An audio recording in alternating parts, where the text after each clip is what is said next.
The coffee had gone cold hours ago, but Ambassador David Reed still held the cup like it might offer some comfort. Outside the small window of his quarters, the stars looked the same as they always did, beautiful and distant. He wished they could stay that way. 3 years ago, those same stars had seemed full of promise. Humanity had just developed faster-than-light travel. The galaxy was open to them. New worlds, new friends, new possibilities.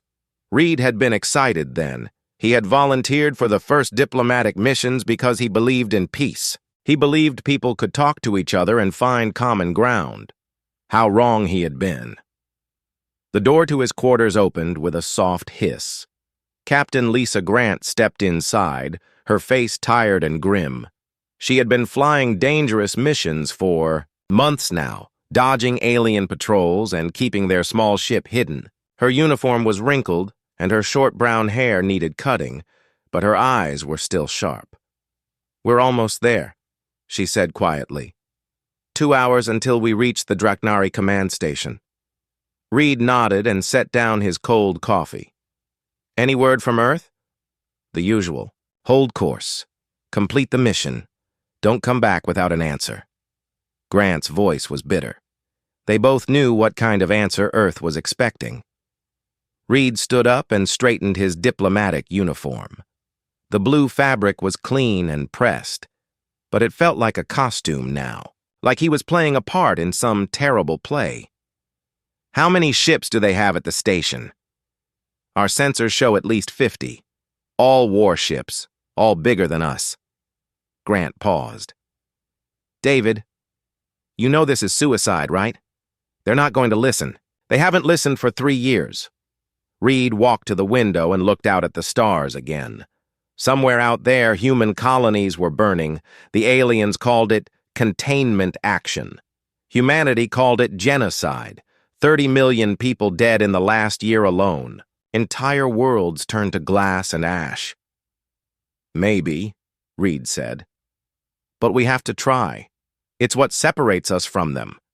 Grant made a sound that might have been a laugh or a sob. "Does it? After what we did at New Berlin?" Reed flinched. New Berlin had been humanity's first real victory against the aliens. It had also been their first war crime. When the Draknari fleet had cornered human civilians, the human military had used them as shields. The aliens had fired anyway, killing everyone. Then humanity had returned the favor, wiping out a Draknari colony ship with 10,000 families aboard. "We're not like them," Reed said, but his voice sounded hollow even to himself. "Tell that to the children we killed." Reed turned away from the window. There was no point in this conversation. They had both chosen to be here. They both knew the odds. The ship Harmony's End was humanity's final peace offering. Reed carried the terms of surrender in his briefcase. Complete withdrawal to Earth's solar system. No more expansion. No more exploration. Humanity would stay in their small corner of the galaxy and never leave. It was better than extinction. Maybe. The ship shuddered slightly as they dropped out of faster-than-light travel. Through the walls, Reed could hear the hum of engines and the quiet voices of the crew. 12 people in total. Volunteers all. They knew they probably weren't coming home. Grant's radio crackled. "Captain, we're getting hailed by the Draknari station." "On my way." Grant looked at Reed. "You ready for this?" Reed picked up his briefcase. Inside were documents that would end humanity's dreams of the stars. As ready as anyone can be. The bridge of the Harmony's End was small and cramped. Reed had served on bigger pleasure boats, but the crew was professional and calm, even facing death. The main screen showed the Draknari command station ahead. It was massive, dark metal shaped like a twisted flower. Weapon ports glowed red along its surface. "They're ordering us to dock at Base 7, reported the communications officer, a young man named Tom who looked barely old enough to vote. "Acknowledged," Grant replied. "Take us in nice and slow. No sudden movements." The docking went smoothly. The Draknari might hate humanity, but they were still professional soldiers. Reed straightened his tie one last time and headed for the airlock. Grant fell into step beside him. "I'm coming with you," she said. "Lisa, if this goes bad, then I'm not leaving you to face it alone." The Draknari who met them at the airlock were huge, easily 8 feet tall with gray skin and red eyes. They wore dark armor and carried weapons that hummed with energy. They didn't speak, just gestured for the humans to follow. The corridors of the station were wide and cold. The lighting was harsh and blue, making everything look dead. Reed had studied Draknari culture for years, but being among them was different. They moved like predators. Even their architecture felt aggressive. Fleet Commander Vorak waited in what humans would call a conference room. The Draknari leader was even larger than his guards, with scars across his face and arms, his red eyes fixed on Reed with something like amusement. "The human ambassador," Vorak said in accented English. "You are smaller than I expected." "Commander Vorak," Reed replied with a formal bow. "I come bearing a message from the United Earth government." "Another surrender offer, I assume." Vorak settled into a chair that looked more like a throne. "Your species is persistent, if nothing else." Reed opened his briefcase and removed the documents. His hands were steady, but his heart was racing. "Complete withdrawal from all contested systems. Humanity will limit itself to the Sol system and make no further expansion attempts. In return, we ask for an end to hostilities." Vorak took the documents but didn't look at them. "Interesting. And what makes you think we would accept such terms?" "Because war serves no one. Both our peoples have suffered losses." "Your people have suffered losses?" Vorak interrupted. "We have suffered minor inconveniences. The difference is important." Reed felt his stomach drop, but he pressed on. "The galaxy is large enough for both our species. There's no need for this conflict to continue." Vorak stood up slowly. At his full height, he towered over the humans. "You misunderstand the situation, Ambassador. This was never about territory or resources. This is about the natural order." "I don't understand." "Of course you don't. You're young. Your species has been in space for what? A few decades? We have been traveling between stars for 10,000 years. In that time, we have seen many young species emerge. Most are content to grow slowly, to learn their place. But some. Vorak's eyes glowed brighter. Some grow too fast, become too ambitious, threaten the stability of the galaxy. Reed's mouth went dry. "You're talking about genocide." "I'm talking about necessity. Your species doubled its territory in 5 years. Your technology advances at a rate that makes older species nervous. Left unchecked, you would dominate the galaxy within a century." "That's not true. We seek only peace and exploration." Vorak laughed, a sound like grinding metal. "All young species say that, right up until they decide they know better than their elders." "No, Ambassador. Your surrender is not acceptable because surrender implies you might survive to try again.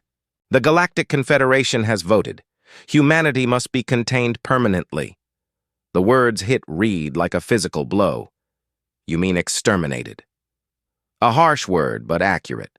Your homeworld will be spared, of course. A few million humans living, under supervision, as a reminder of what happens to species that grow too ambitious." Vorak tossed the surrender documents onto the floor. "Your mission here is over." Grant stepped forward, her hand moving toward her sidearm. "You sick—" "Lisa, don't." Reed grabbed her arm. Violence now would only make their deaths meaningless. Vorak gestured to his guards. "Escort our guests back to their ship, then destroy it. Send the wreckage back to Earth as our final answer." As the guards moved forward, Reed pulled out his emergency communicator. It was a small device, barely larger than his thumb. He activated it with a quick series of button presses. "What are you doing?" Vorak demanded. Reed looked up at the alien commander. For the first time since entering the room, he smiled. "Sending a message home." The communicator connected to the ship's communications array. Reed's voice was broadcast across faster-than-light channels, reaching Earth in seconds despite the vast distance. "This is Ambassador David Reed to Earth Command. Final diplomatic mission has failed. Draknari refuse all terms. They intend complete extermination of human species." Reed's voice was calm and clear. "Protocol 7 is authorized. Repeat, Protocol 7 is authorized. May God forgive us all." Vorak's eyes widened. "What is Protocol 7? Reed crushed the communicator in his hand. "You wanted to know why humanity advances so quickly, Commander? You're about to find out. We tried peace. We tried surrender. You chose war." The Draknari guards raised their weapons, but Reed wasn't finished. "For 3 years, you've been fighting the humanity that explores and builds and dreams. Now you're going to meet the humanity that survives, no matter what the cost." Vorak snarled something in his own language.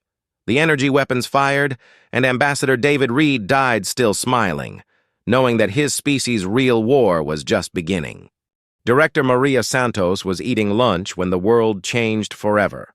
A simple sandwich in her office, watching the rain through bulletproof windows. She had been running the Global Defense Council for 8 years, and she thought she had seen every kind of crisis humanity could face. The emergency alert came through on her personal communicator, the one that only activated for the highest level threats. The sound made her stomach clench. She had heard it only twice before, both times during the early days of the war when alien fleets had first appeared in human space. But this was different. This was Protocol 7. Santos dropped her sandwich and ran for the elevator. Her office was already 30 floors underground, but Protocol 7 required going much deeper. The elevator descended for what felt like minutes, passing levels that officially didn't exist. When the doors finally opened, she stepped into a world of harsh white lights and steel corridors. The deep command center buzzed with activity. Dozens of technicians worked at computer stations while massive screens displayed star maps and tactical data. But Santos ignored all of it. She had one destination in mind. The secure conference room was at the center of the facility, surrounded by layers of security that could stop everything from bullets to nuclear bombs. Inside, 3 people waited for her. General Patricia Hayes commanded Earth's military forces. Dr. Amanda Ross led the science division.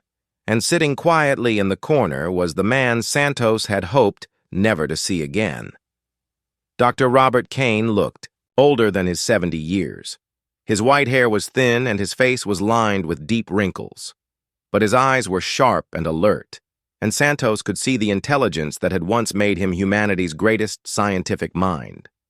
The same intelligence that had nearly driven him insane. "Reed is dead," Santos said without preamble. "The Draknari refused our surrender. They want total extermination." Hayes nodded grimly. "Our long-range sensors confirm it. Multiple alien fleets are moving toward Earth. They'll be here in 6 days. "Then it's time," Kane said quietly. His voice was hoarse from years of rarely speaking to anyone. "Time to wake up what we buried." Santos sat down heavily. She had been dreading this moment for years. "Robert, are you absolutely certain we can control it?" Kane's laugh was bitter. "Control? Maria, nobody controls what's down there. We can point it in the right direction and hope it doesn't decide we're the enemy. That's the best we can do." Dr. Ross leaned forward. She was young, maybe 30, with bright eyes and an eager expression. She had joined the project only 2 years ago and still believed they were the good guys. "Dr. Kane, perhaps you could explain the situation for Director Santos? She needs to understand what we're dealing with." Kane was quiet for a long moment, staring at his hands. When he finally spoke, his voice was soft and distant. 60 years ago, I was part of the first deep space exploration mission. We were looking for signs of alien life, hoping to make contact with other intelligent species. We found something all right. Just not what we expected. Santos knew the story, but she let him tell it. Kane needed to work through this in his own way. There was a ship, derelict, floating in space beyond Pluto, bigger than anything we had ever built, made of materials we couldn't identify. The design was wrong somehow, like it had been built by something that didn't think the way we do. Kane stood up and walked to the wall screen. With a few touches, he brought up an image that made Santos's blood run cold even after all these years. The ship looked like a nightmare made real. Black metal twisted into impossible shapes, covered, with symbols that hurt to look at.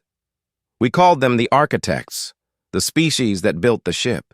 We never found any bodies, never learned what they looked like, but we found their technology and their history. The screen changed to show alien text, translated into English. Santos had read these files before, but they still made her feel sick. The architects faced the same problem we face now, younger species that grew too powerful too quickly, species that threatened the established order. So they developed weapons to deal with the problem. Final weapons. Weapons that would ensure their survival no matter what the cost. And you've been studying these weapons for 60 years, Santos said. Studying them, understanding them, learning to build them. Kane's voice was hollow. The architects were brilliant, Maria. They created technology that operates outside the normal laws of physics, weapons that exist partially in other dimensions, entities that can unmake matter at the quantum level. Hayes spoke up for the first time. How many do we have operational? 12, Kane replied. 12 Reapers, as we've come to call them, hidden in facilities across the solar system, each one capable of destroying entire fleets. That's not enough, Hayes said. The Draknari are bringing thousands of ships. Kane smiled, and the expression was terrifying on his weathered face. General, you're thinking like a human. The Reapers don't fight like humans. They don't follow human tactics or limitations. One Reaper can destroy 1,000 ships because it doesn't have to follow the rules of conventional warfare. Santos felt a chill run down her spine. Robert, what exactly are these things? Kane was quiet for a moment, choosing his words carefully. They're not machines in any sense we understand. They're more like artificial life forms, quantum entities with programmed purpose.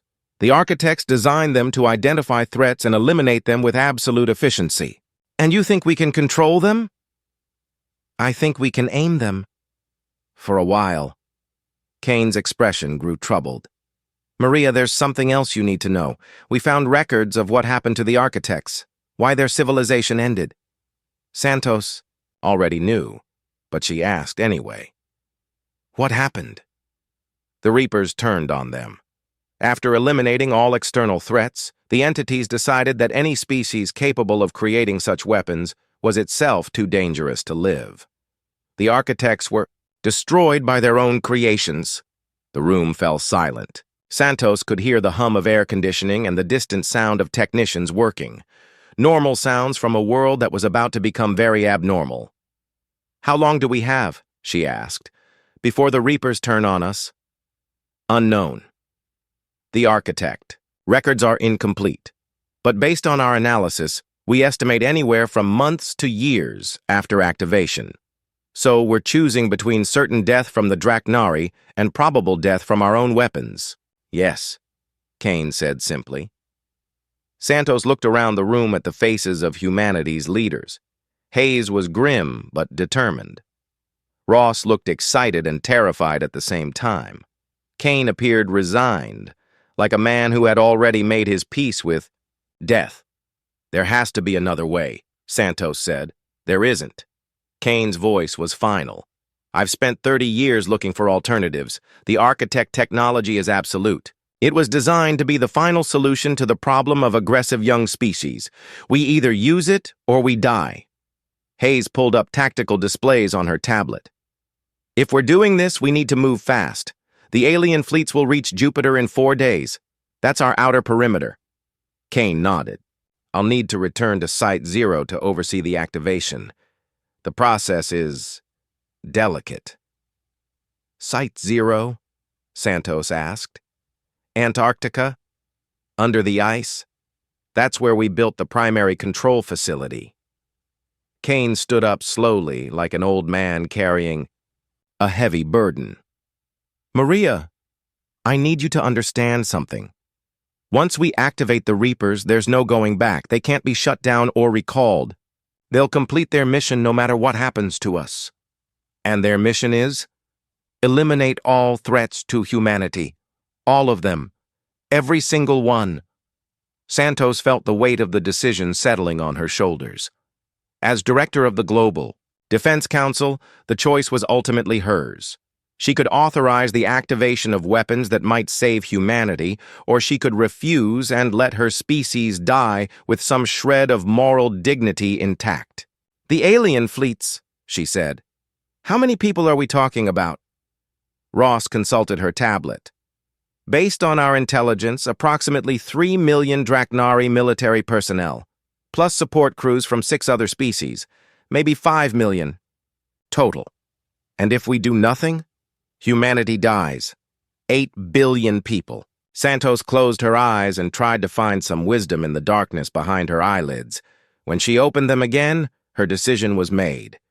Dr. Kane, you have authorization to proceed with Project Lazarus. May God help us all. Kane nodded slowly. I'll leave for Antarctica immediately. The activation sequence will take 48 hours. And then? Kane paused at the door. Then we find out if humanity deserves to survive, or if we're just another young species that grew too dangerous for the galaxy to tolerate. After he left, the room was quiet, except for the sound of rain on the surface, 30 floors above. Santos wondered if it would still be raining when this was all over, if there would still be a world left to have weather. General Hayes was already planning the defense of the outer solar system, trying to buy Kane the time he needed.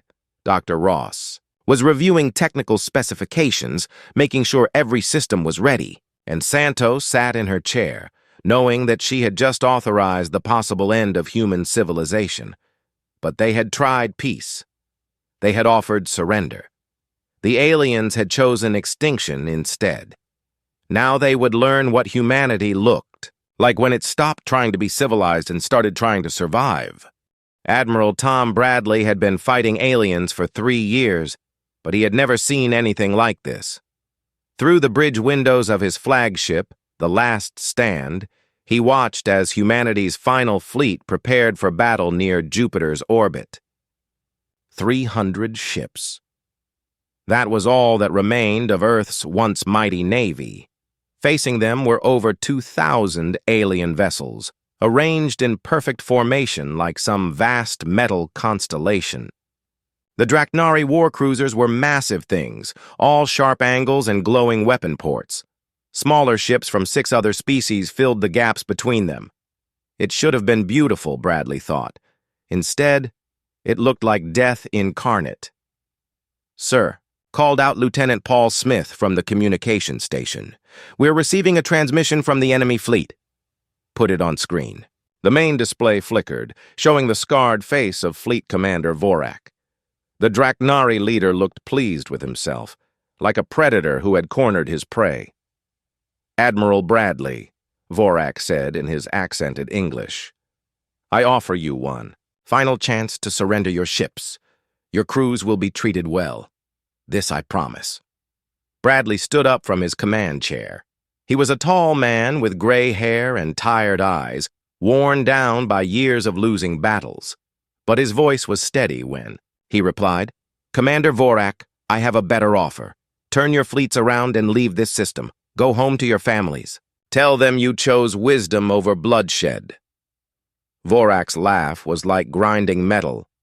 Still defiant even now. Your species never learns. Very well. In 1 hour, this system will be cleansed of human presence. Your homeworld will burn and the galaxy will be safe from your kind. The transmission ended. Bradley sat back down and looked around his bridge. His crew was young, most of them barely out of training. They had volunteered for this mission knowing they would die. The least he could do was die well alongside them. All ships prepare for engagement, Bradley ordered. Remember, we're not trying to win this battle. We're buying time. Every minute we hold them here is another minute for the people on Earth. But even as he spoke the words, Bradley wondered what good those minutes would do. Earth's defenses were already overwhelmed. The refugee ships fleeing the inner system wouldn't make it to safety. In a few hours, it would all be over. The alien fleet began to move forward, engines glowing like angry stars. Bradley's ships moved to intercept, spreading out in a thin line that couldn't possibly hold against such numbers. The first missiles launched, streaking across the void like deadly fireworks. That's when the universe went insane. Space itself began to ripple near Europa, one of Jupiter's moons. The distortion was subtle at first, like heat waves rising from summer pavement. Then reality tore open like wet paper, and something impossible emerged. The thing that came out of the tear was beautiful and terrible at the same time.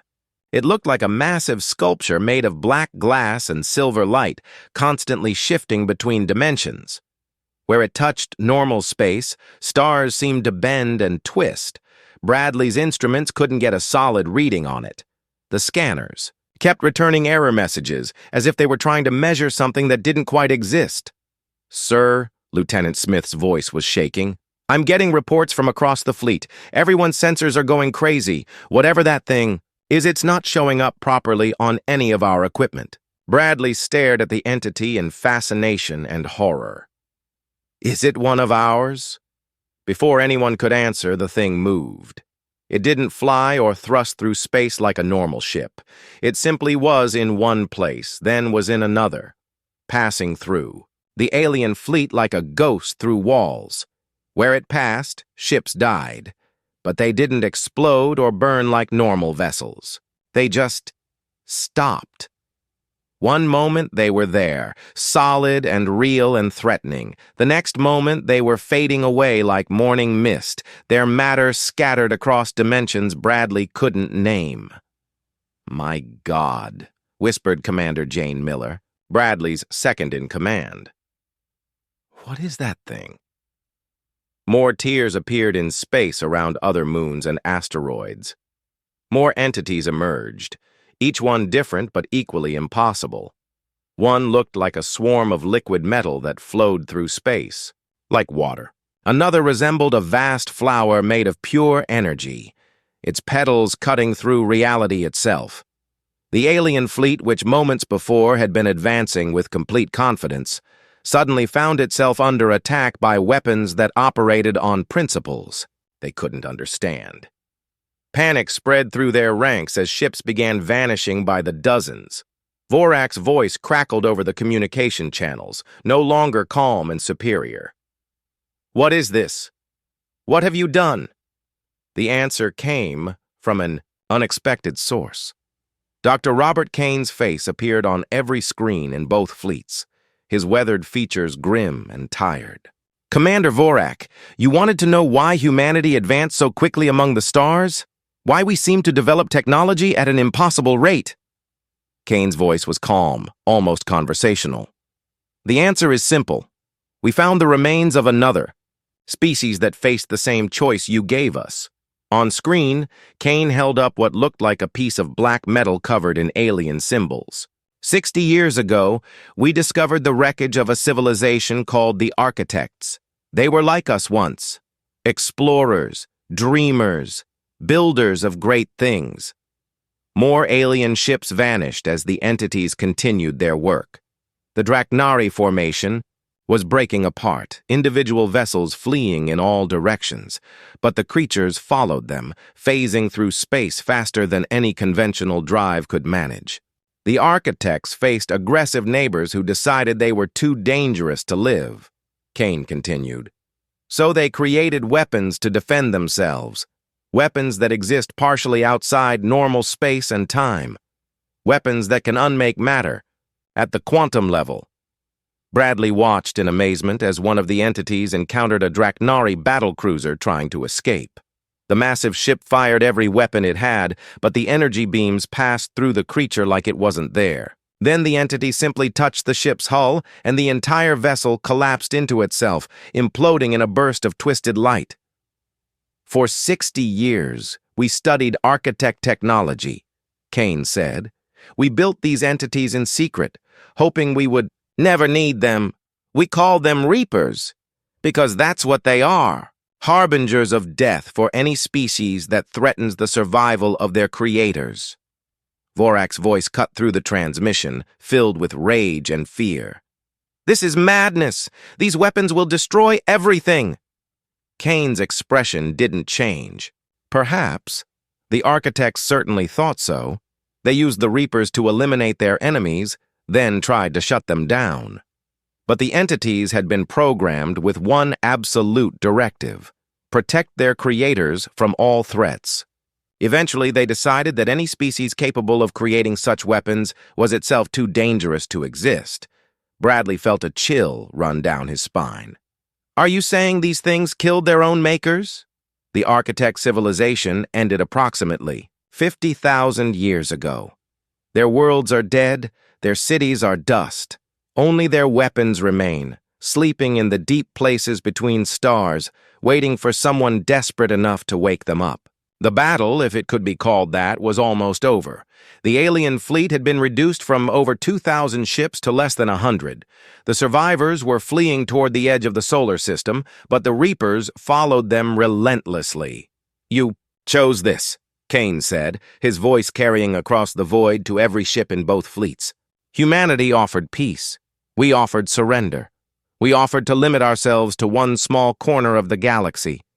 You refused because you were afraid of what we might become. One of the Reapers passed close to Bradley's ship, and he got his first clear look at it. The entity was impossible to focus on, constantly shifting between states of matter and energy. But for just a moment, Bradley thought he saw something like eyes looking back at him. Ancient, intelligent, and utterly alien.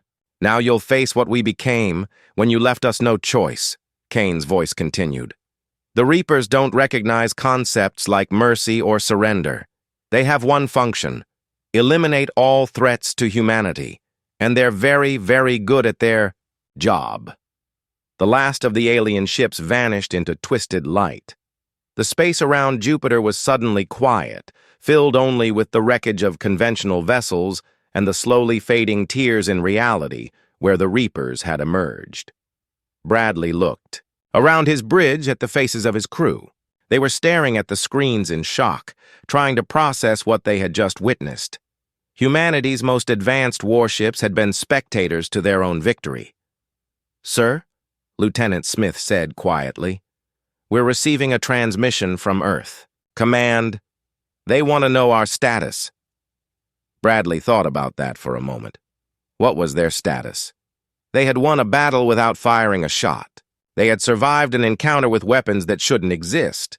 They had watched their enemies dissolve like nightmares in the morning light.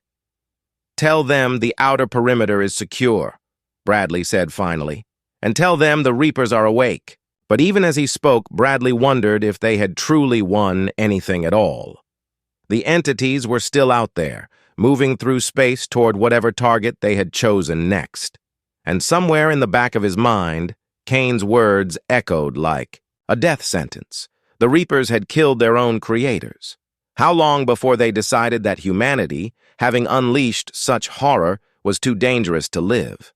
The answer, Bradley feared, would determine whether his species survived long enough to regret what they had done to achieve victory.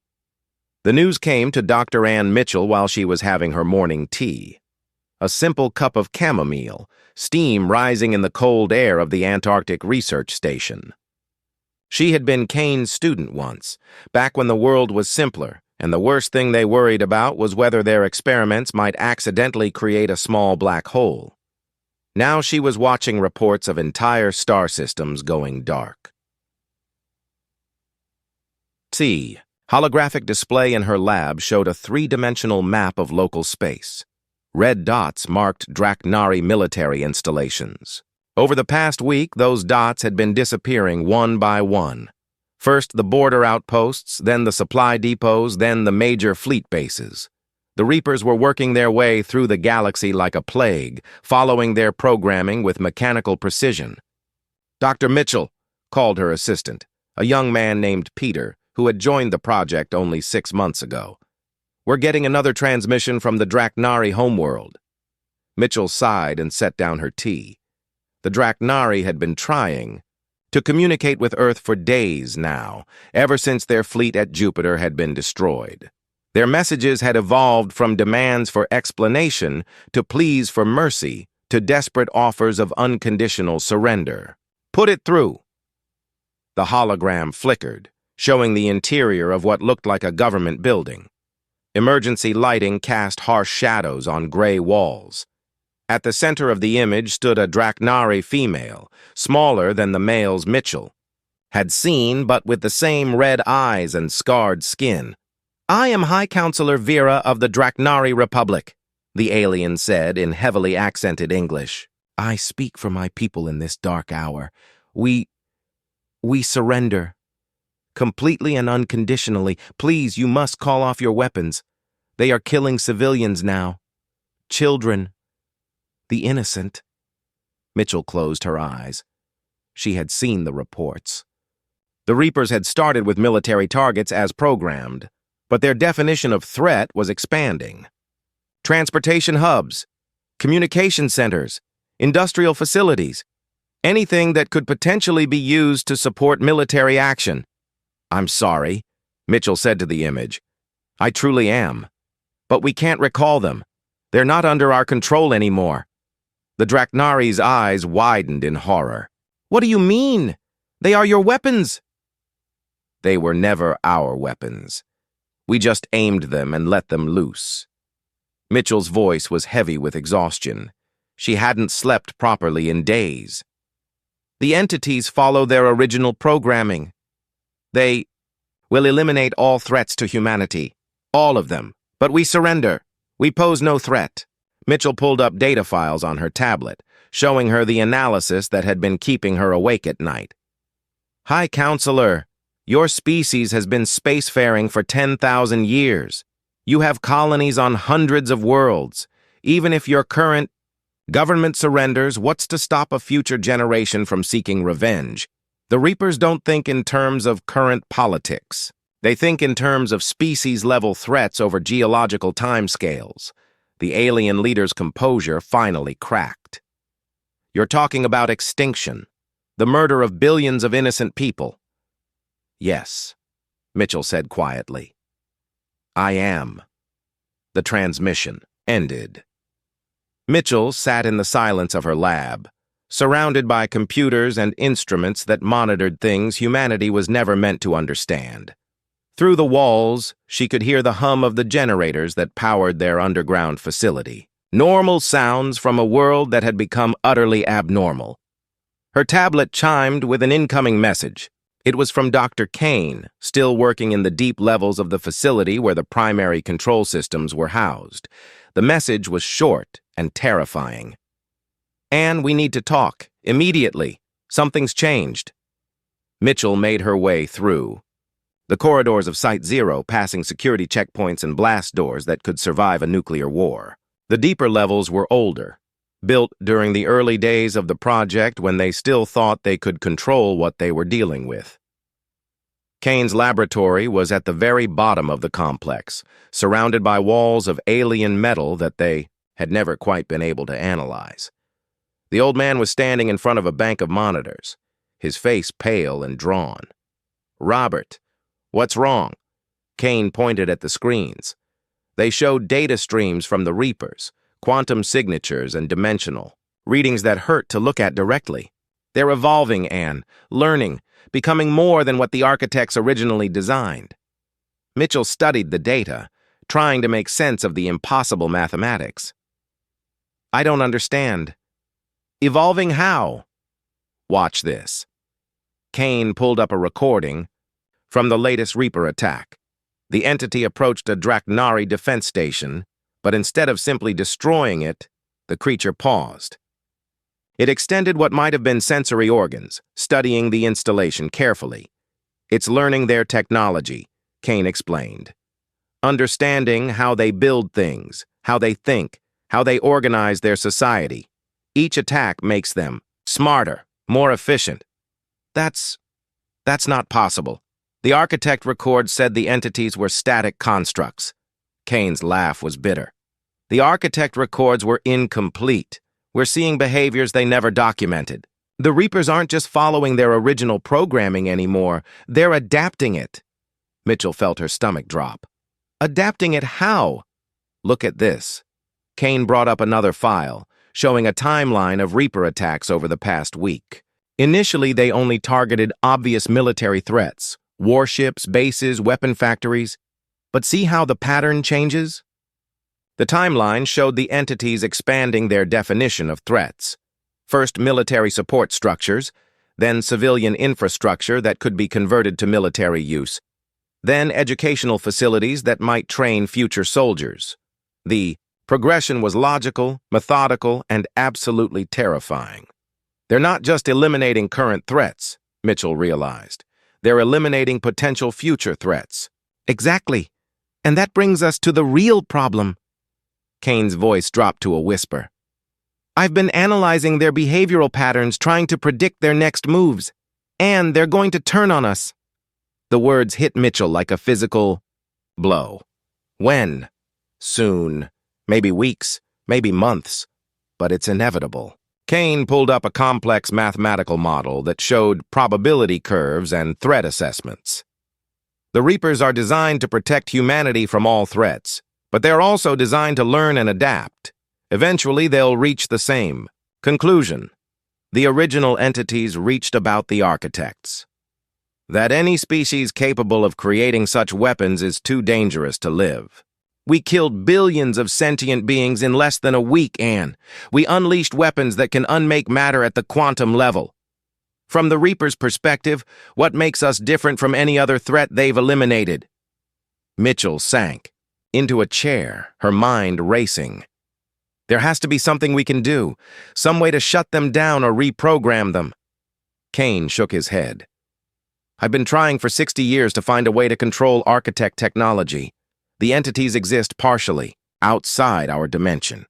We can't touch them, can't communicate with them directly, can't even understand how they think. They're as far beyond us as we are beyond insects. Then why are you telling me this? If there's nothing we can do, because there might be one option. Something I found in the deepest architect records, files so encrypted I've only just managed to decode them. Kane's eyes were bright with desperate hope. The architects didn't just create weapons. They created a test. Mitchell leaned forward. What kind of test? A philosophical one, built into the core programming of every Reaper. If a species can prove that they used the weapons reluctantly, that they understood the moral weight of their actions, that they chose peace until forced into war, the entities might spare them. Might? The records are unclear. The architects never had a chance to take the test themselves. They were eliminated before they could try. But the framework is there, embedded in the quantum structure of every Reaper. Mitchell stared at the data streams flowing across the monitors. Somewhere out there, 12 impossible entities were methodically destroying civilizations, following programming written by a dead species that had faced the same impossible choice humanity now confronted. How do we take this test? We broadcast humanity's complete history to the Reapers. Everything. Our wars, our crimes, our moments of compassion and brutality. We show them that we chose to bury architect technology for 60 years rather than use it for conquest. We prove that we understood what we were unleashing and chose it only as a last resort. And if they judge us unworthy, Kane was quiet for a long moment. Then humanity dies with the knowledge that we at least tried to be better than our weapons. Mitchell stood up and walked to the window that looked out over the Antarctic ice. Somewhere above them, the world was celebrating humanity's victory over the alien coalition. People were returning to their homes, rebuilding their lives, planning for a future among the stars. They had no idea that their salvation might also Be their doom. How long do we have? Mitchell asked. Not long. The Reapers are already showing signs of increased scrutiny toward human activities. They've started monitoring our communications, studying our technology. Once they finish with the alien threats, they'll turn that attention fully on us. Mitchell made her decision. Then we need to act fast.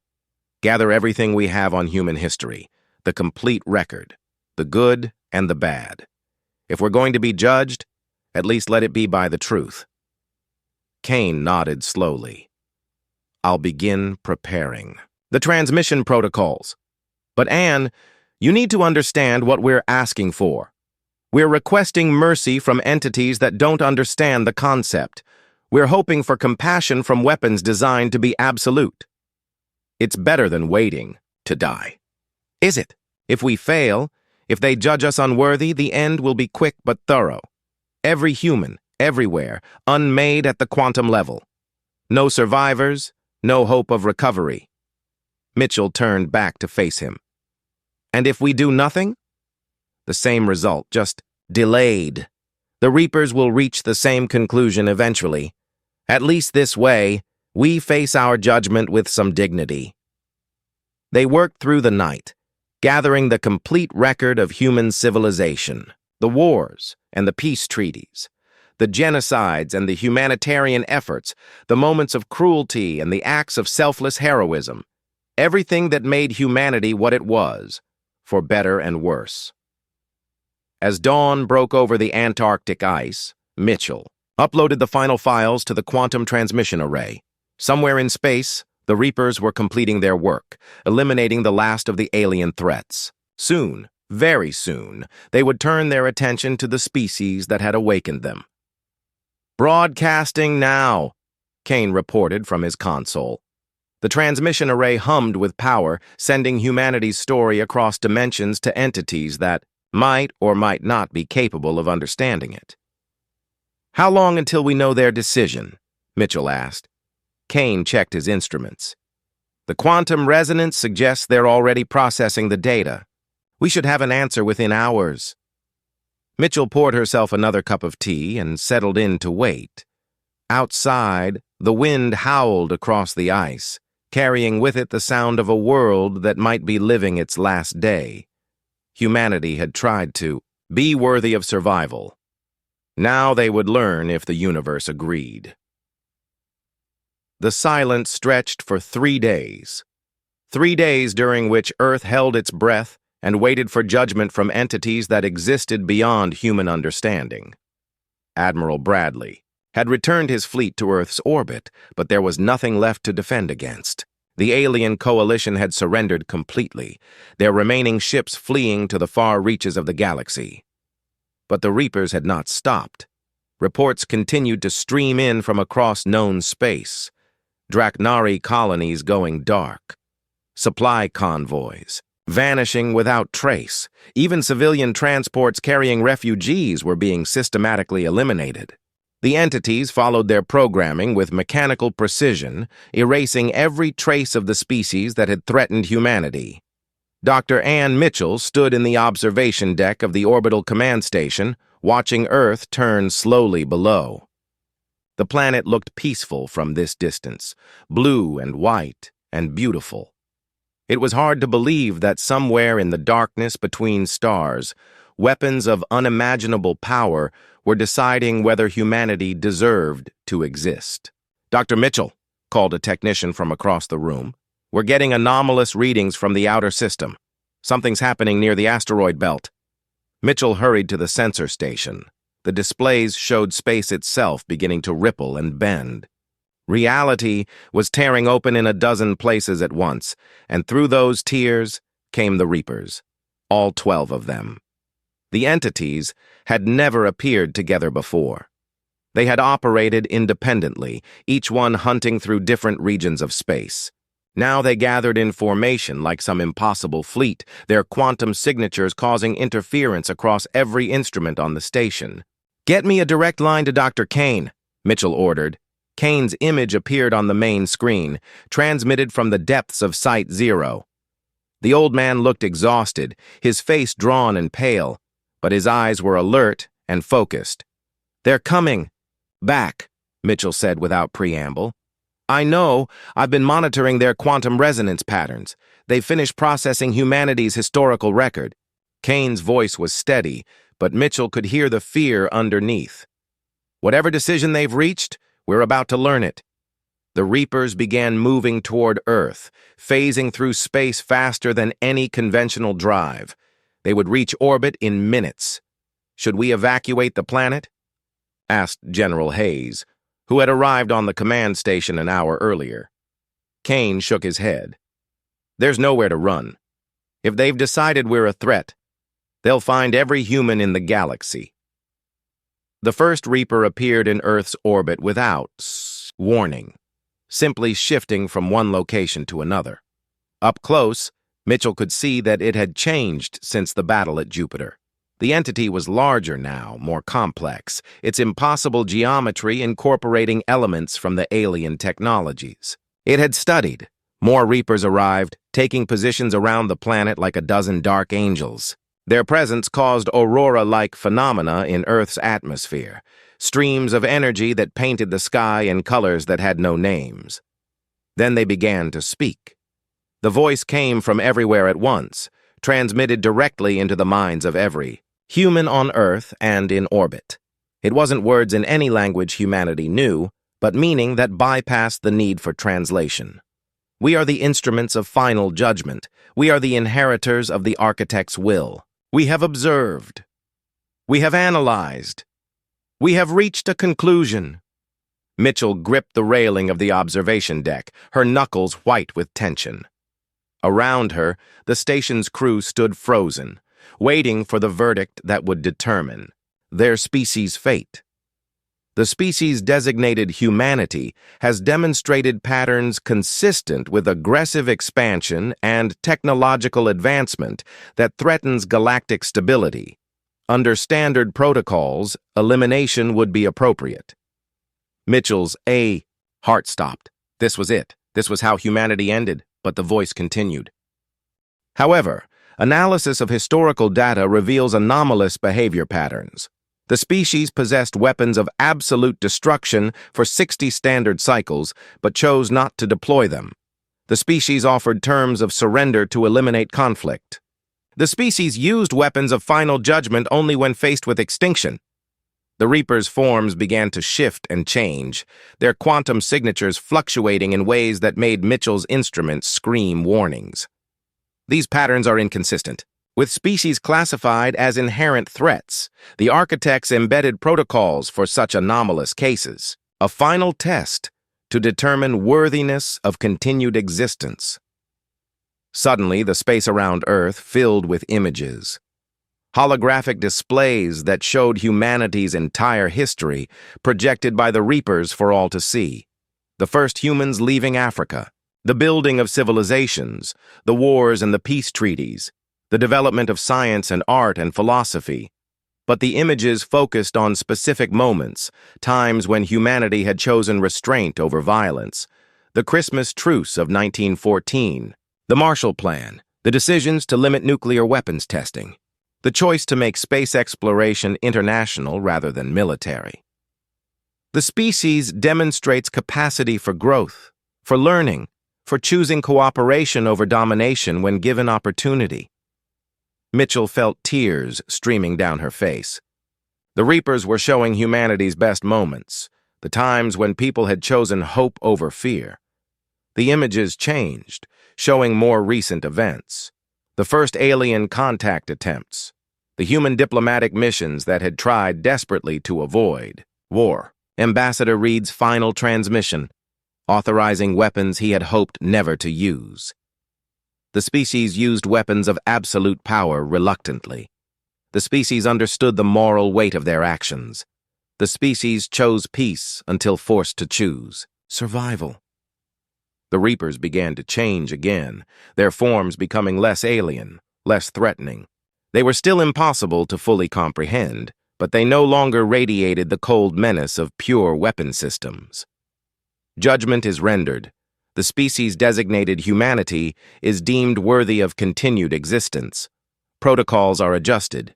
New, parameters established. Mitchell collapsed into a chair, overwhelmed by relief and exhaustion. Around her, people were crying, laughing, embracing each other. They had passed the test. Somehow, impossibly, they had convinced beings of unimaginable power that humanity deserved to live. But the Reapers weren't finished. Warning is issued to all species within this galactic region. The weapons sleep, but they do not die. Should any species threaten the extinction of another, should any civilization choose expansion through genocide, should any people forget the lessons written in the ashes of the Draknari Empire, the instruments of final judgment will wake once more. The images around Earth shifted to show the devastated remains of alien worlds, not destroyed, but empty. The Reapers had been thorough in their work. Where once proud civilizations had flourished, now only silence remained. The cycle continues. Growth, conflict, escalation, extinction. Only one species in the memory of the architects chose to bury power rather than wield it. Let this be remembered. Let this be learned. Let this choice be made again when the next young species grows too powerful too quickly. The Reapers began to fade, phasing back into the dimensions between realities. But their final message echoed in the minds of every survivor across the galaxy. Seek peace, or face what necessity creates. The final intimation remains. The weapons sleep, but they... Remember, one by one the entities vanished, leaving behind only the normal darkness of space and a galaxy forever changed by what it had witnessed. Dr. Kane's image flickered back onto the main screen. The old man was smiling for the first time in decades, tears of relief streaming down his weathered face. "It's over," he said simply. "We passed the test." Mitchell nodded, still hardly believing it was true. "What happens now?" "Now we rebuild. We help the survivors of the coalition species. We try to be worthy of the judgment we received." Kane's expression grew serious. "And we never forget what we're capable of when we stop trying to be civilized and start trying to survive." Over the following months, humanity reached out to the scattered remnants of the alien species, not as conquerors, but as fellow survivors of a war that nobody had truly won. The Draknari homeworld was gone, along with most of their colonies, but small populations survived on distant outposts. Together, humans and aliens began building something new. Not the old Galactic Confederation with its rigid hierarchies and fear of change, but a loose alliance based on mutual respect and shared survival. They called it the Covenant of Worlds, and its founding principle was simple. No species would face extinction alone. When conflicts arose, they would be resolved through negotiation and compromise. When young civilizations grew too powerful too quickly, they would be guided rather than destroyed.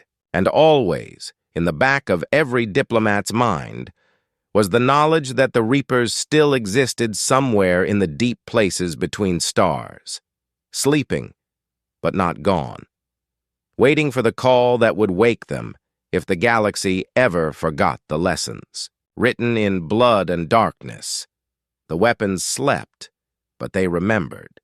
And in that remembrance lay both humanity's greatest triumph and their eternal responsibility. They had proven they could be better than their worst impulses. Now they had to stay that way forever.